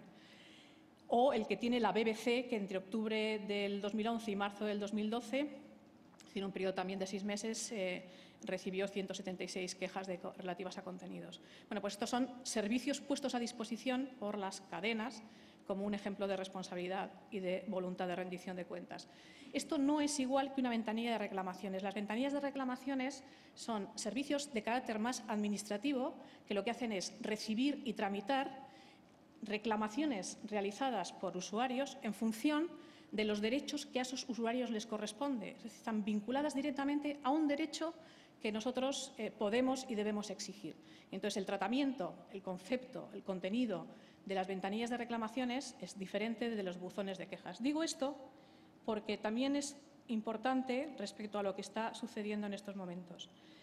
Y son la manera que tenemos los ciudadanos de participar en el control y adecuación de los contenidos. Esto es altamente relevante, no solo en relación con los datos que están viendo aquí, por ejemplo, como ventanilla de reclamaciones, Ofcom, que es el regulador británico, en 2012, bueno, en realidad es marzo de 2011 a marzo de 2012, recibió y tramitó 21.772 reclamaciones relativas a contenidos de todas las televisiones que se difunden en el Reino Unido. El Consejo Audiovisual de Cataluña, por poner esto, son datos exclusivamente que tienen como propósito reflejar distintos órdenes de magnitudes. El Consejo Audiovisual de Cataluña, que es un consejo autonómico que, en fin, es de los pocos que está logrando sobrevivir, tramitó en el año 2011 134 quejas, claro, relativas solo y exclusivamente a qué canales, pues a aquellos canales que tienen su ámbito de difusión y sus licencias obtenidas en el ámbito de la Comunidad de Cataluña. Y la Comisión TV Infancia, que es la comisión que en teoría debería tramitar a través de su ventanilla las reclamaciones de los ciudadanos de cualquier punto del Estado español en relación con las emisiones de todas las televisiones que operan en el ámbito del Estado español, tramitó en el año 2011 67 reclamaciones, de las que solo 6 fueron admitidas. Bueno, la diferencia de peso, si tenemos en cuenta la magnitud del ámbito al que se refieren estas reclamaciones, la diferencia de peso, digo, entre unas y otras, pone de manifiesto muchísimas cuestiones, entre otras las de que la eficacia, por ejemplo, de organismos como Ofcom respecto a lo que puede ser la Comisión TV Infancia, que es la Comisión de Seguimiento del Código de Autorregulación, tiene que ver directamente con los recursos que se ponen en marcha, tienen que ver con los recursos, con los procedimientos que se habilitan para recibir, tramitar y dar respuesta a las reclamaciones, y tiene que ver, sobre todo y por encima de todo, con la credibilidad que el propio sistema genera a través de esa visibilidad y a través de esos procedimientos y a través de las respuestas. De ahí, es decir, de la cifra escasa que hemos visto de quejas, de reclamaciones tramitadas a través de la Comisión de Televisión de Infancia, a pensar que en España no somos capaces de reclamar y, por lo tanto, este tipo de servicios deben desaparecer, pues hay un paso pequeño, como corremos el riesgo de que termine sucediendo.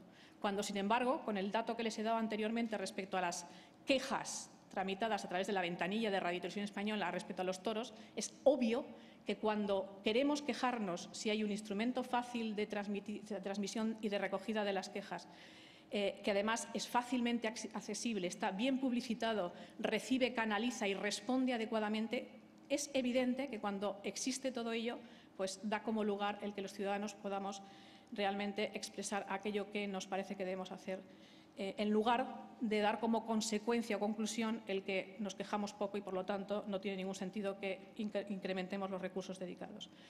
Esto es un ejemplo que he cogido exclusivamente para ilustrar cómo, cuando hay voluntad de oír, de escuchar a los ciudadanos, no solamente de escucharles porque se les escucha con buena voluntad, sino porque se entiende, el sistema entiende que somos parte activa, agentes activos de una sociedad en la que tomamos parte en las decisiones que se toman, pues es capaz de organizar y habilitar los recursos necesarios. Este es el acceso, la página de acceso a Parent Port, que es un portal puesto en marcha por el conjunto de los reguladores británicos para convertirse en ventanilla única de tramitación, de recogida de todas las reclamaciones que los usuarios quieran hacer en relación con un aspecto muy concreto, que son contenidos que puedan afectar a los menores.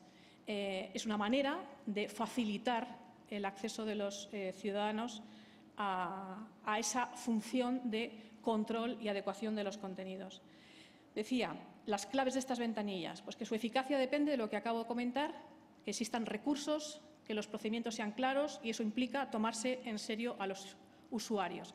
Pero además es que en estos momentos nos encontramos con una realidad añadida, y es que estas ventanillas de reclamación han terminado convirtiéndose en el principal sistema de control del cumplimiento de las obligaciones legales que corresponde a los proveedores de servicios de comunicación audiovisual en relación con aspectos concretos, tan concretos como, por ejemplo, la protección de los menores.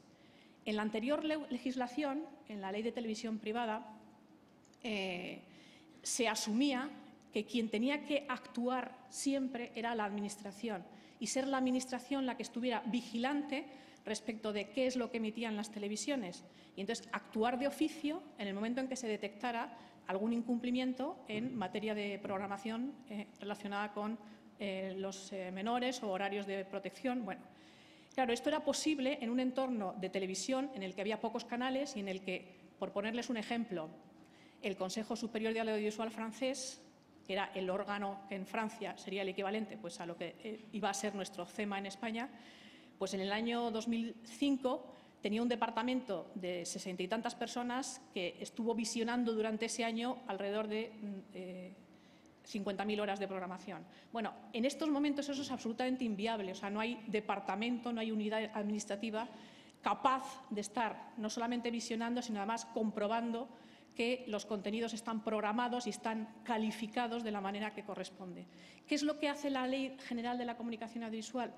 Reconocer un derecho que ya estaba también reconocido y de hecho se ha copiado de la Ley de Comunicación Audiovisual de Cataluña, un derecho a los ciudadanos a dirigirse a la Administración para reclamar de esta que obligue a los proveedores de servicios de comunicación audiovisual a adecuar sus contenidos, es decir, adecuar lo que están haciendo a lo que la ley exige. Por lo tanto, nos encontramos con que estas ventanillas son el mecanismo por el que se activa la vía de la actuación de la Administración, no de oficio, sino a instancias de parte. ¿Y quién es la parte? Pues la parte somos nosotros. Somos nosotros, cada uno de los que estamos aquí, cada uno de los ciudadanos que acude a una de estas ventanillas y realiza una reclamación. ¿Qué es lo que sucede? Pues claro, estas ventanillas, evidentemente, adquieren todavía más relevancia en el entorno actual. Pues en el proyecto de ley de creación de la Comisión Nacional de los Mercados de la Competencia desaparece entre las funciones que se asignan en el ámbito audiovisual a este macrorregulador, desaparece la obligación de garantizar que los ciudadanos puedan ejercer este derecho. Bueno, pues en este sentido también hemos presentado una enmienda que estamos discutiendo con los grupos parlamentarios con el objetivo de asegurar que se reincorpora y que se reconoce y protege y se garantiza adecuadamente este derecho.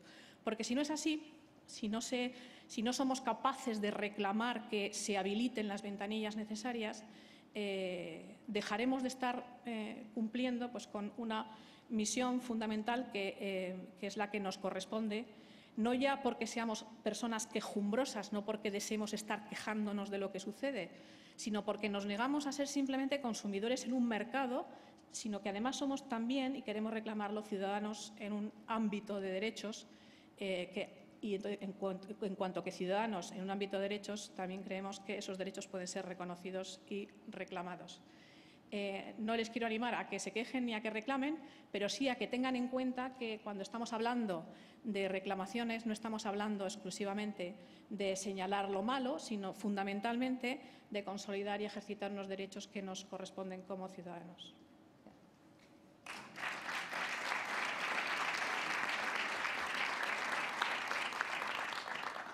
Bueno, yo creo que ha sido bastante esclarecedor el discurso de Carmen. Pienso que ha quedado bastante claro que lo que ha ocurrido con el CEMA es una oportunidad perdida, ¿no?, para poner en valor los derechos que nos asisten a todos y a todas. Para mí sería una oportunidad perdida teneros a vosotros cuatro aquí y no plantearos la primera de mis preguntas. Con la proliferación de canales, ¿los y las espectadoras realmente hemos ganado en calidad o simplemente tenemos lo mismo de siempre envuelto en más paquetes? Hay un micrófono por ahí, cualquiera de los cuatro que se anime. Yo voy a empezar diciendo que no hemos ganado mucho. Lo digo tanto como espectadora, que también tengo mis gustos particulares, como productora además. Antes he comentado que llevábamos años hablando, tanto las cadenas como las productoras y tal, de cómo se estaban modificando las formas de ver televisión, y en aquella época también se estaba hablando de la gran panacea que iba a ser la TDT por la cantidad de contenidos que iba a demandar. Había también datos concretos sobre consumo de televisión en países donde fórmulas que no eran exactamente la TDT, pero parecidas, que era una multiplicidad de canales que aquí no conocíamos, ya existía, que nos llevaba también a ver que no era tan sencillo, sobre todo porque había algo muy concreto. Y volvemos siempre al dinero, pero es que lo que no se veía era que la tarta a repartir de la publicidad fuera a crecer ni siquiera proporcionalmente a lo que iban a terminar creciendo aquellos canales que necesitaban alimentarse de algo, como todo. Y al final lo que hemos visto, y esto es patente y además no necesita un análisis exhaustivo por parte de los profesionales del sector, es que tenemos un montón de TDTs, que esto también debería llevar a la reflexión, porque son una concesión además de gobiernos, bueno, y dentro de un acuerdo de algunos partidos políticos. Tenemos TDTs, tenemos canales que son meros contenedores de programaciones de los canales a los que pertenecen. Ni han mejorado la oferta, ni la han multiplicado, simplemente la están diseñando de otra manera como grandes empaquetadores para diferentes horas. Por lo tanto, yo creo que es una oportunidad perdida, que seguramente la incidencia de la situación económica que vivimos también ha tenido mucho que ver, pero eso, junto que no había una planificación y luego que no se ha exigido y no se está exigiendo, porque sí había unas obligaciones a cumplir por parte de aquellos que habían conseguido las concesiones y no se están haciendo cumplir. Bien, pues entonces, sí. César. Sí, yo quería decir solamente una cosa. Yo creo que el problema fundamental es conseguir el punto de equilibrio. Me explico. Pensemos en una situación impensable en este momento, pero que solo hubiese una cadena de televisión. Esa cadena de televisión tendría una media diaria seguramente de 20 y tantos en España, me refiero, 20 y tantos millones. En Euskadi seguramente estaríamos hablando de 1.000.000 y algo, ¿no?, de espectadores. Esa cadena se llevaría toda la publicidad. Esa cadena, si fuese de pago, se llevaría todas las cuotas de los abonados. Es decir, estaría en una situación perfecta para hacer unos programas maravillosos. Comprar las mejores retransmisiones deportivas, comprar las mejores series, emitir antes que nadie las mejores películas, hacer unos informativos de morirse. Es verdad que tendría el problema que solo es una, y consideraciones políticas aparte, en la parte de informativos o de debates, solo sería una, y además, claro, tendría 24 horas de programación, con lo cual no podría meterlo todo. A medida que aumentamos el número de cadenas, damos más variedad de todo tipo, damos más programas, satisfacemos a más público, pero ya tiene menos dinero, tiene menos publicidad, tiene menos tasas por parte de los abonados, de manera que lo que puede comprar, lo que puede producir, va siendo progresivamente peor.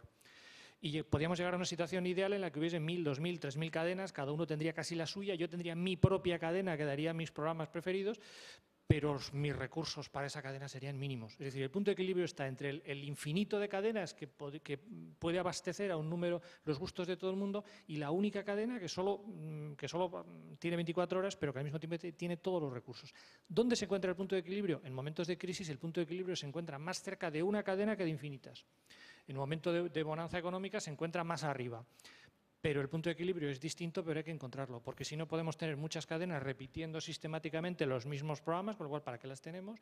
Cadenas con pocos medios para hacer una programación innovadora, de calidad y demás, porque no da el pastel publicitario ni los ingresos por parte de los espectadores.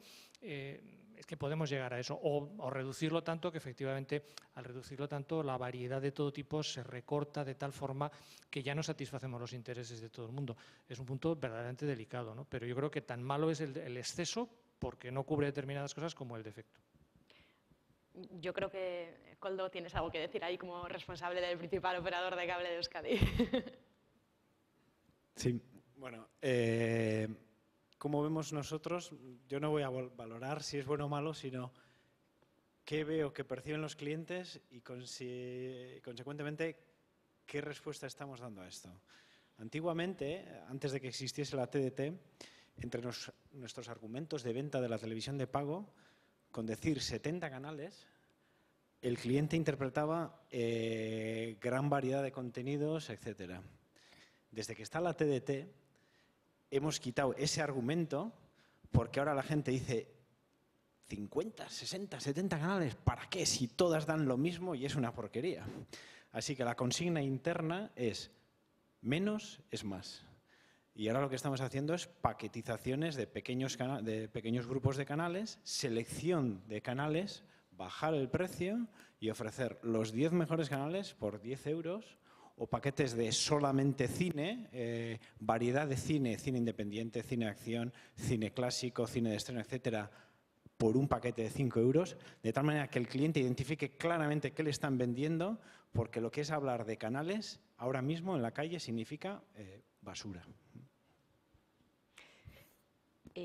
Cuando las evidencias además dicen que en el consumo nos estamos limitando a 5 o 6 canales que son los que podemos controlar, ¿no? Menos es más a veces. Bueno, voy a dar lectura a una de las preguntas que ha llegado formulada por el público y os voy a pedir que no nos quedemos en la anécdota o en el ejemplo concreto. Y dice, hace 13 años no dábamos crédito a que 10 personas se metieran en una casa a convivir bajo la mirada del gran hermano. Hoy nos parece normal y vemos tranquilamente Gandía Shore. ¿Se han adaptado los medios a los espectadores o son los medios los responsables de esta degeneración del estándar de calidad? ¿Quién le pone el cascabel al gato?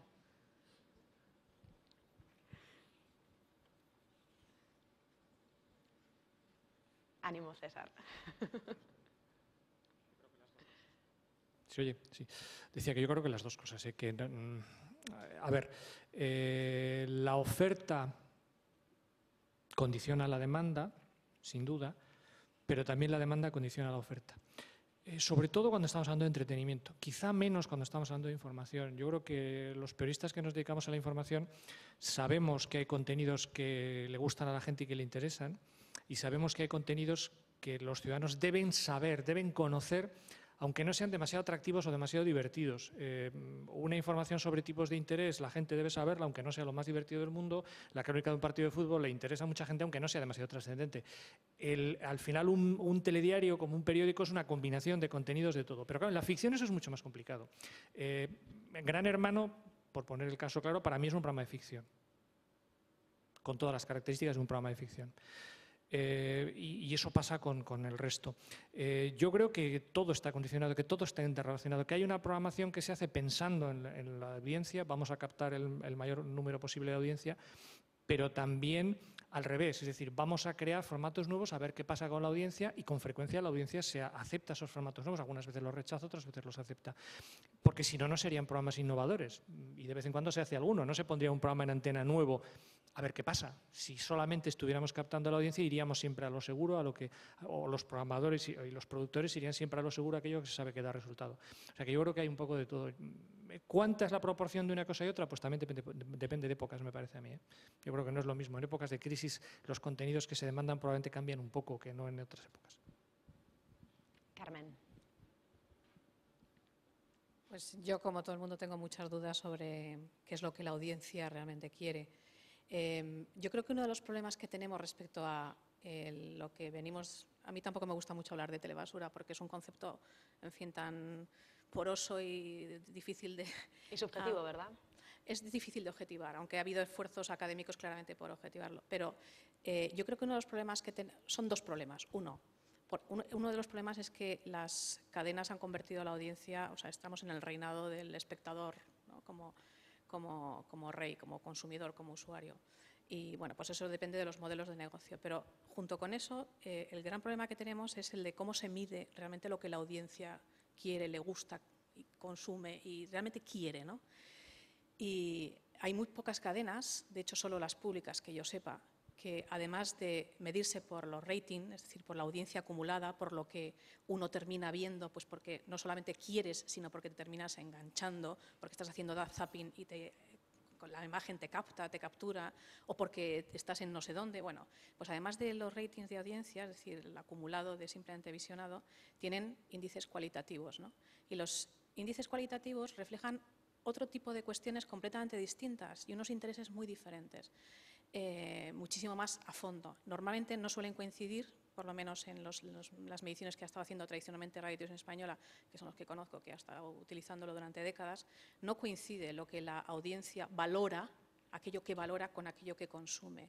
Y entonces ahí se producen fenómenos de lo que se conoce como disonancia pragmática. A veces no hacemos aquello que decimos y creemos que tenemos que hacer, ¿no?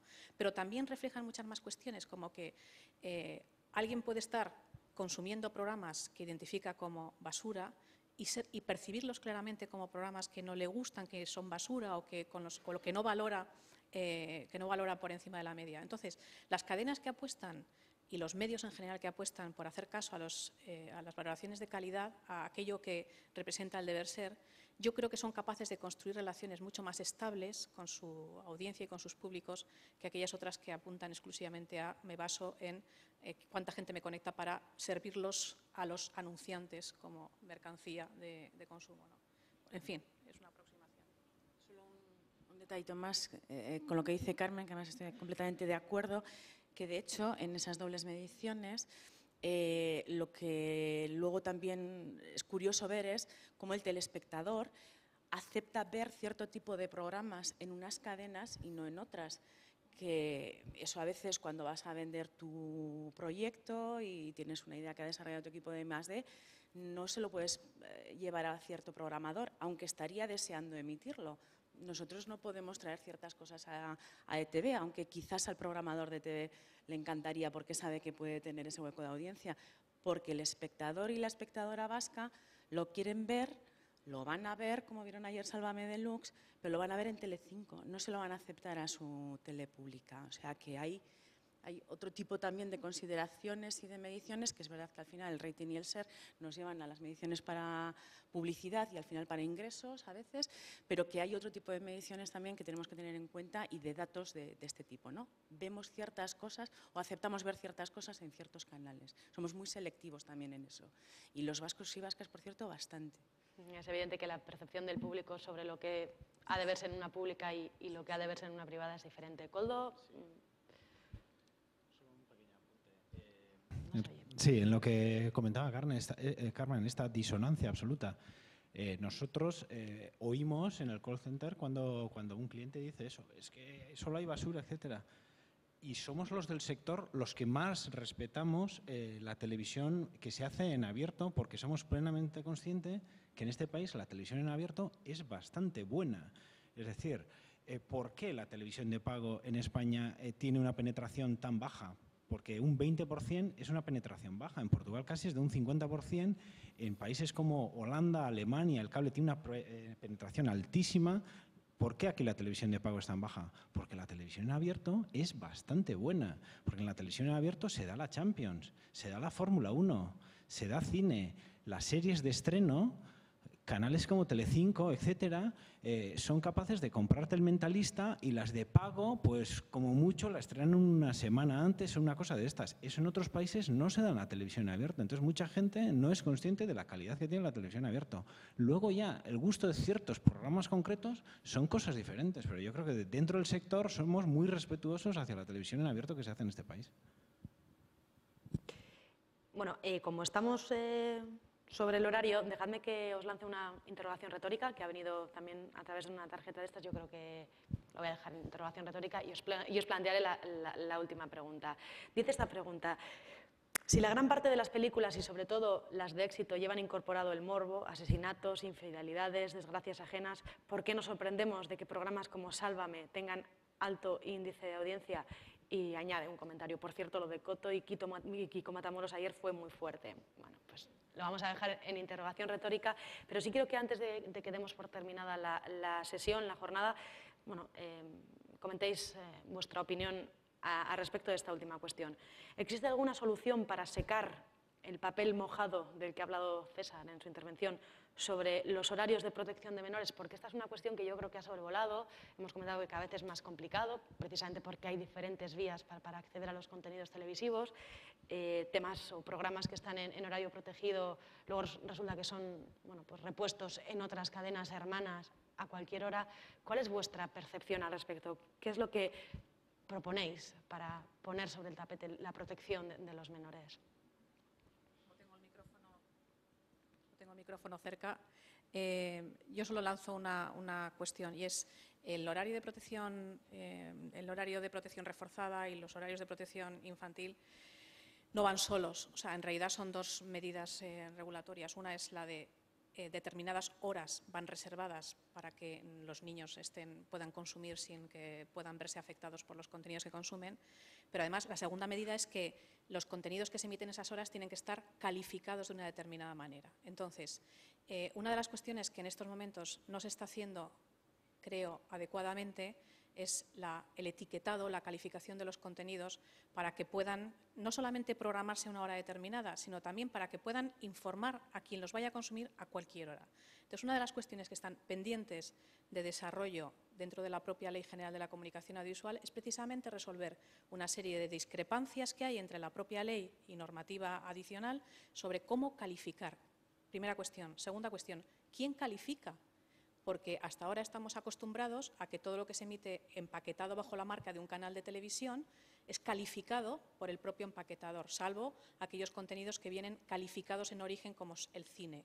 El cine viene no en origen porque termina siendo el ICA, un organismo regulador, pero vamos, viene procedente con una calificación de otro sitio diferente. El resto, el Sálvame, incluso las series, las cadenas tienen competencia, autonomía para recalificar y calificar como les parezca, ¿no? Bueno, pues una cuestión que está todavía abierta es quién debe calificar. Antes comentaba con Itxaso que este es uno de los retos pendientes también de la propia industria de producción, ¿no? El etiquetado en origen de los contenidos. ¿Para qué? Para que junto con el contenido audiovisual vaya también una serie de datos informativos que ayuden al consumidor, sea cual sea el soporte, sea cual sea la plataforma, a orientarse en cómo tiene que ser su consumo. De manera que también incluso a operadores como Euskaltel se les ahorre el trabajo que hacen, porque lo hacen ellos mismos, si no me equivoco, de proceder también a la calificación para dar ese valor que hemos visto en la ficha que has sacado tú. Había un indicador de 7 años, me imagino que lo hacéis respecto a todo lo que se distribuye, ¿no? Pues el etiquetado en origen es claramente una solución. Itxaso, horario de protección. Sí, yo antes lo he dicho y además creo que también lo hemos comentado durante el café. No es una forma de regular muy estricta, pero yo sigo apelando también a que, además de las que estaba comentando ahora Carmen, apelar a que cada cual tiene que intentar en su entorno explicar qué hay, cómo se ve y qué supone lo que estamos viendo, porque hay muy pocas barreras ya que poner al audiovisual en este momento, sobre todo porque las plataformas, los soportes y el acceso es tan fácil a cualquier hora del día, y no solamente de lo que se está emitiendo en nuestro caso en Euskadi o en el Estado, es que hoy en día accedemos a cualquier tele de cualquier parte del mundo.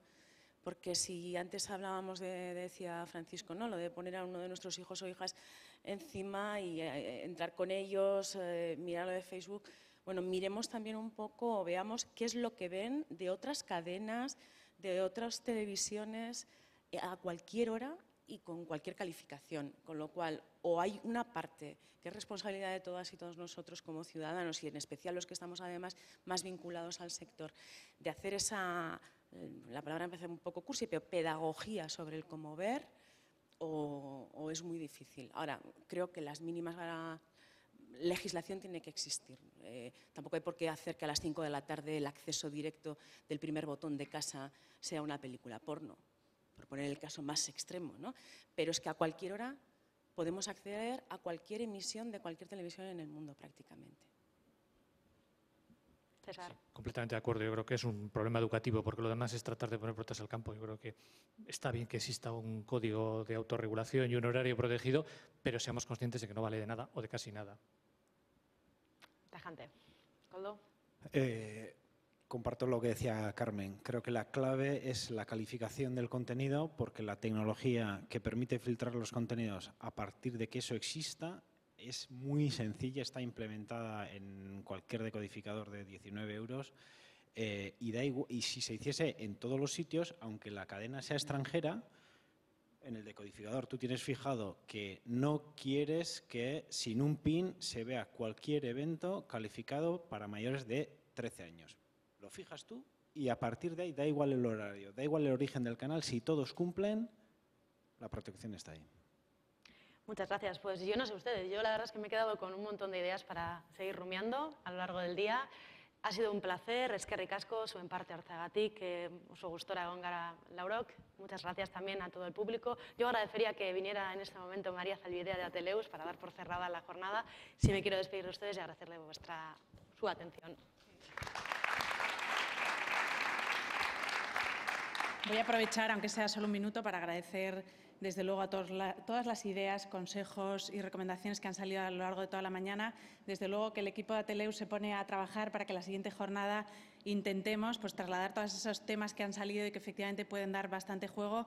Hombre, yo no quería dejar de agradecer también a ETV, a Ainara, al equipo de comunicación, a los técnicos, bueno, pues toda esta mañana que hemos pasado aquí en ETV, en la Casa de la Televisión Vasca, y efectivamente sí que me gustaría, si me lo permiten los ponentes, hacer un pequeño guiño a uno de nuestros participantes en la jornada, a Rodrigo Ron, que es el director del Festival El Chupete, que hoy, pues por desgracias de perder un avión que venía desde Madrid, se ha quedado sin participar en la primera mesa. Sí que me gustaría, si os parece adecuado, terminar con un pequeño vídeo que resume bastante pues, todo el tema que han tratado en el último Festival Infantil del Chupete, que va en torno a ese ocio digital de los jóvenes.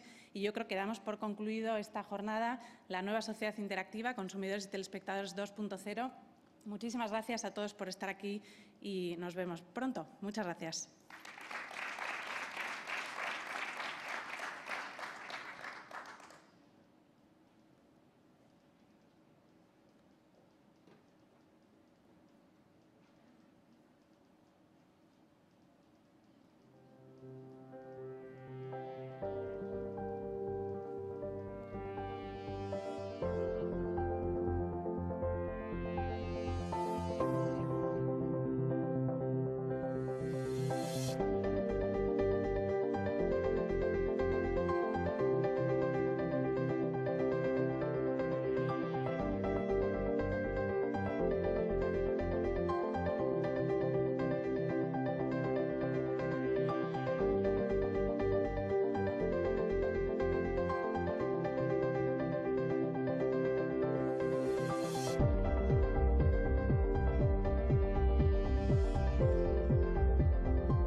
bien, pues bueno, muchísimas gracias y damos por finalizada esta jornada Teleus de hoy. Gracias a todos vosotros.